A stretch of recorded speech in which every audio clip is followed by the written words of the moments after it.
उत्तराखंड में एक हादसा हुआ, बादल फटा, लेकिन सबसे ज्यादा नुकसान जो है वो बिहार को हुआ। ऐसा क्यों मैं बोल रहा हूं? ये सामने जो एक टूटा फूटा घर दिख रहा है और यहाँ पे एक जो है पक्के का मकान दिख रहा है, इस घर से जो है 3 लोग उत्तराखंड में शहीद हो गए। अब शहीद मैं क्यों कह रहा हूं? क्योंकि कोई भी मजदूर जो है जाके जो है दूसरे जगह काम करके उस राज्य के इंफ्रास्ट्रक्चर को मजबूत करता है, और ये लोग जो है 10 से 15 हजार रुपये के लिए जो है उत्तराखंड के धराली में उस जगह पे काम करते थे, जहां का बादल फटने का वीडियो आप लोगों ने सोशल मीडिया पे खूब देखा और शेयर किया और आप लोगों ने अपलोड भी किया।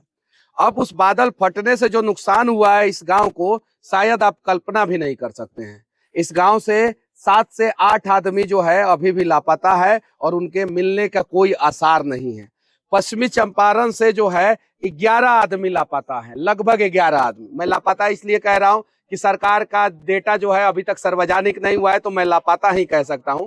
लेकिन जो मुझे इन लोगों से बातचीत हो रही है और जो उत्तराखंड में जो कुछ लोग हैं, जो ठेकेदार हैं, जो लोग बात बता रहे हैं, वो लोग कह रहे हैं कि 11 लोगों की मौत हो गई है और बिहार के लगभग 40 से 50 लोगों की मौत हुई है। लेकिन ये आधिकारिक आंकड़ा जो है अभी पुष्टि नहीं हुई है। सबसे ज्यादा नुकसान बिहार को हुआ है और बिहार में सबसे ज्यादा इस गांव को नुकसान हुआ है। कितना लोग जो है यहाँ से जो है वहां पे काम करते थे? यहाँ से तो बहुत आदमी काम करते हैं। हाँ, 40-50 आदमी से ऊपर है। 40-50 आदमी से ऊपर है। हाँ, आप कौन है भैया? मैं तो हरेंद्र शर्मा, जो 3 आदमी हमारे भाई और भतीजा मरा है। एक भाई और 2 भतीजा। दोनों भतीजा का क्या नाम है?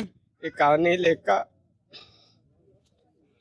अनिल, सुशील और भाई का देवराज शर्मा। और क्या करते थे ये लोग वहाँ पे? लकड़ी का काम। लकड़ी का काम। तीनों लोग लकड़ी का काम करने गए थे और यही घर है जी। और आप कौन है? उनका भाई, उनका मतलब मेरा वो चाचा है। आपके चाचा हैं। ये देखिए, ये गांव की स्थिति देखिए। इस गांव में आने का रास्ता भी सही नहीं है। इस गांव में आने का रास्ता नहीं है सही। इस गांव के लोग जो है 100 साल से जो है एक पुल का मांग कर रहे हैं, पुल नहीं बना। इस वजह से जो है मजबूरी में यहाँ के लोगों को पलायन करना पड़ा, दूसरे जगह जाना पड़ा और दूसरे जगह जाके जो है वो लोग जो है अपनी जान को गंवा रहे हैं। आपके घर से 3 आदमी और उसके बाद से इस गांव से जो है कितने लोगों का है? 8 आदमी का घटना है, पूरा सब लेके इस गांव से 8 आदमी का लापता मतलब घटना है। 8 आदमी का? 8 आदमी का। और फिर महाछी से, उत्तरी घोघा से? महाछी से 1 आदमी है और घोघा से 1 आदमी है और घोघा घाट पर से 1 आदमी है। तो 8 3 11 आदमी। 11 आदमी है। टोटल आदमी वहाँ पे क्या करते थे? वो कोई कारपेंटर का काम, कोई सीमेंट का वो काम होता है, सिविल वाला वो करते हैं। कोई सैलून चलाता था? कोई सैलून चलाता था। और सरकार के कोई पदाधिकारी आप लोगों से आके पूछे, हाल चाल मिले आप लोगों से? नहीं, कुछ नहीं। अभी कोई आए हैं यहाँ पे? ना, हम लोग तो कोई नहीं आया सर। कोई नहीं आया। कोई मदद सरकार के द्वारा अभी? कुछ नहीं है। अच्छा, घटना को तो जो है आज 4 या 5 दिन हो गया ना? 5 दिन हो गया। 5 दिन में कोई मदद नहीं, कोई पूछ? कोई मदद नहीं। हाँ। कोई आया है। हाँ, कोई चीज का हमको इतनी नहीं मिला। कुछ नहीं मिला। कुछ नहीं मिला। अच्छा, क्या उम्मीद लगता है सरकार से आप लोगों को? उम्मीद क्या लगता है, सरकार तो हमको जो एथी होगा, जो बच्चे छोटे छोटे हैं, भाभी अभी बहुत एथी है, उसका कोई एथी होगा निदान जो बचेगा और उसका दोनों का परवश ही होके, दूसरा क्या कर सकता। अब जरा सोचिए कि बिहार के मजदूरों के साथ हो क्या रहा है। अभी 100 से ज्यादा मजदूर जो है रसिया के बॉर्डर पे, आर्मेनिया एक देश है, वहां पे फंसे हैं और सुबह ही उन लोगों का मेरे पास फोन आया था। इसके पहले भी जो है 600 से ज्यादा मजदूर जो है विदेश में फंसे हुए थे।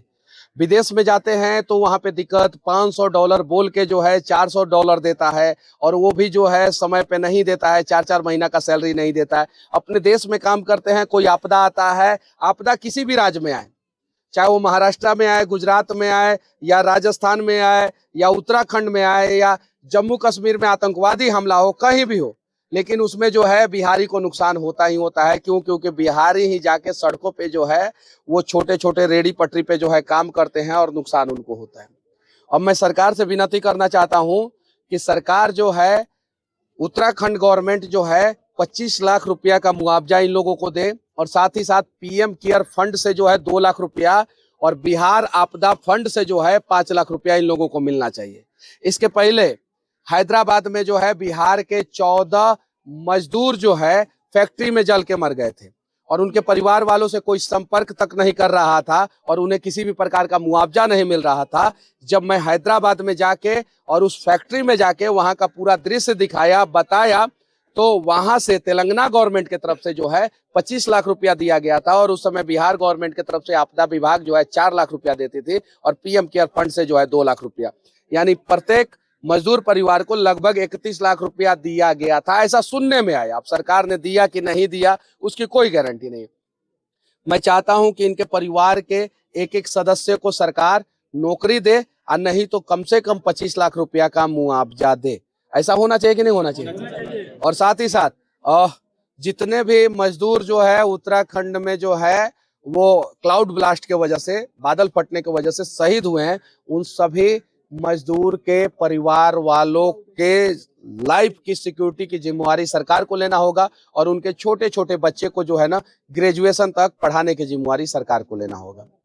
और बाकी मैं बिहार के सभी लोगों से कहना चाहता हूं कि एक बार आइए, इस गांव की स्थिति देखिए कि ये गांव का स्थिति क्या है। सभी यूट्यूबर भाइयों से कहना चाहता हूं, दरभंगा के एक कॉलेज में शायद से जो है कोई छात्रा पढ़ती थी, उसके पति को जो है वो लव मैरिज कर ली थी, तो उसके पति को जो है उसके पिता ने गोली मार दिया, तो पूरे बिहार में जो है वो न्यूज बना। और यहाँ पे एक ही गांव से जो है 11 लोग जो है 8 लोग जो है 8 लोग जो है बेवजह मारे गए, बेवजह मर गए, बेवजह। और इधर आसपास से जो है 11 लोग बेवजह मर गए हैं और ये खबर जो है कहीं पहुंच तक नहीं रहा है, सरकार के गलियारों तक नहीं पहुंच रहा है। तो ये पहुंचना चाहिए। और पश्चिमी चंपारण में जितने भी पार्टी के नेता हैं, चाहे वो कांग्रेस के हो, बीजेपी के हो, आरजेडी के हो या किसी भी पार्टी के हो, वो सभी पार्टी के नेताओं को जो है इन लोगों के लिए आवाज उठाना चाहिए कि नहीं उठाना चाहिए? और बिहार का विकास देखना है तो एक बार दोनों आंख खोल के जो है आप लोग इस गांव में आ जाइए। इस गांव की मजबूरी भी दिख जाएगी, स्थिति परिस्थिति भी दिख जाएगी और बिहार का विकास भी दिख जाएगा कि बिहार आखिर आजादी के 75-76 साल बाद जो है कितना कदम आगे बढ़ा है। मुझे लग रहा है कि ये आगे नहीं बढ़ा है, ये गांव जो है पीछे ही गया है। और इसलिए यहाँ पे मजबूरी में, यहाँ पे या तो बचपन रहता है इस गांव में या तो 55 के बाद लोग रहते हैं इस गांव में, बाकी जवानी जो है इस गांव से पलायन करने के लिए मजबूर हो जाती है और दूसरे जगह जाके ये लोग काम करते हैं अपने जान को हथेली पे रख के, और कभी कभी हादसा होता है तो जान भी गंवाना पड़ता है। जय हिंद।